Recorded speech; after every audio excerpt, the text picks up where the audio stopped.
അപ്പോൾ നമുക്കിന്ന് ഔറംഗസീബിനെ കുറിച്ച് പറയാം. ഔറംഗസീബിനെ കുറിച്ച് കൂടുതലൊന്നും നമ്മൾ പറഞ്ഞില്ലല്ലോ, ഇങ്ങനെ പറഞ്ഞു തുടങ്ങിയതേ അല്ലേ ഉള്ളൂ. കുറച്ച് പേരുകളൊക്കെ മാത്രമേ ഇങ്ങനെ പറഞ്ഞു പോയല്ലേ ഉള്ളൂ.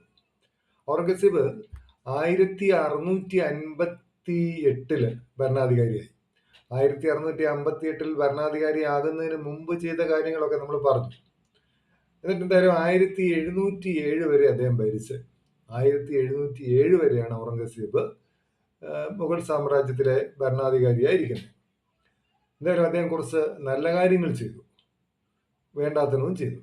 നല്ല കാര്യമെന്ന് ഞാൻ പറയാൻ ഉദ്ദേശിച്ച ഏറ്റവും പ്രധാനപ്പെട്ട ഒന്ന്, അദ്ദേഹം ഈ നമ്മുടെ സതി നിർത്തലാക്കുന്നതിന് വേണ്ടി ഒരു ശ്രമം നടത്തി. അപ്പോൾ സതി നിർത്തലാക്കാൻ വേണ്ടി പരിശ്രമിച്ച ഒരു മുഗൾ ഭരണാധികാരിയാണ് ഔറംഗസീബ്. പിന്നെ അതുപോലെ ഈ നവറോസ് എന്ന പേരിലുള്ള പേർഷ്യക്കാരുടെ ഒരു പുതുവത്സരാഘോഷം ഉണ്ടായിരുന്നു, അതങ്ങ് നിർത്തലാക്കി. അപ്പൊ നവറോസ് എന്ന പേരിലുള്ള പേർഷ്യക്കാരുടെ പുതുവത്സരാഘോഷം ഔറംഗസീബ് നിർത്തലാക്കി. പിന്നെ ഈ മുസ്ലിം വിശ്വാസ പ്രമാണമായ കലിമ നാണയങ്ങളിൽ മുദ്രണം ചെയ്യുന്ന പരിപാടി ഉണ്ടായിരുന്നു, അത് നിർത്തലാക്കി. അപ്പോൾ മുസ്ലിം വിശ്വാസ പ്രമാണമായ കലിമ നാണയങ്ങളിൽ മുദ്രണം ചെയ്തിരുന്ന പരിപാടി ഔറംഗസീബ് നിർത്തലാക്കി. അതുപോലെ നമ്മുടെ അക്ബർ നിർത്തലാക്കിയ ജസിയ ഉണ്ടല്ലോ, ജസിയ എന്ന് പറയുന്ന ഒരു പ്രത്യേക നികുതി അക്ബർ നിർത്തലാക്കി, അതങ്ങ് തുടങ്ങി. അപ്പൊ 1679 ജസിയ പുനഃസ്ഥാപിച്ചു. 1679 ഔറംഗസീബ് ജസിയ പുനഃസ്ഥാപിച്ചത്. അതുപോലെ എന്തായാലും മുഗൾ സാമ്രാജ്യത്തിന്റെ ഭൂവിസ്തൃതി ഏറ്റവും അധികം വർദ്ധിച്ചത് ഔറംഗസീബിന്റെ കാലത്താണ്. മുഗൾ സാമ്രാജ്യത്തിന്റെ ഭൂവിസ്തൃതി ഏറ്റവും അധികം വർദ്ധിച്ചു ഔറംഗസീബിന്റെ കാലത്ത്. പിന്നെ അദ്ദേഹം കൊട്ടാരത്തിൽ സംഗീതവും നൃത്തവും നിരോധിച്ചു.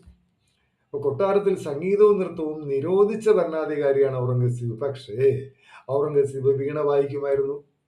വീണ വിദ്വാനായിരുന്ന മുഗൾ ചക്രവർത്തി ആയിരുന്ന ചിലതാരാണ്? അത് ഔറംഗസീബാണ്. അപ്പോൾ കൊട്ടാരത്തിൽ നൃത്തവും സംഗീതവും നിരോധിച്ചു, പക്ഷെ അദ്ദേഹം വീണ വായിക്കുമായിരുന്നു. പിന്നെ ഇദ്ദേഹത്തിന്റെ കാലത്താണ് ശിവജിയുടെ നേതൃത്വത്തിൽ മറാത്തര് ഒരു വൻ സാമ്രാജ്യമായിട്ട് മാറുന്നത്. അപ്പം ഔറംഗസീബിന്റെ പ്രധാന ശത്രു ആര് തന്നെയായിരുന്നു? ശിവജി തന്നെയായിരുന്നു. ഔറംഗസീബിന്റെ പ്രധാന ശത്രു ശിവജി ആയിരുന്നു.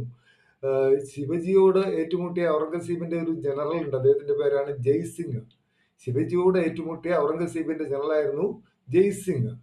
അതുപോലെ 1665 ശിവജിയും ഔറംഗസീബുമായിട്ട് പുരന്ദർ ഉടമ്പടിയിൽ ഒപ്പുവെച്ചത്. പുരന്ദർ ഉടമ്പടി 1665.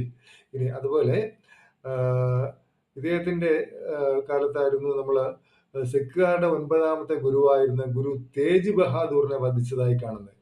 തേജ് ബഹാദൂറിനെ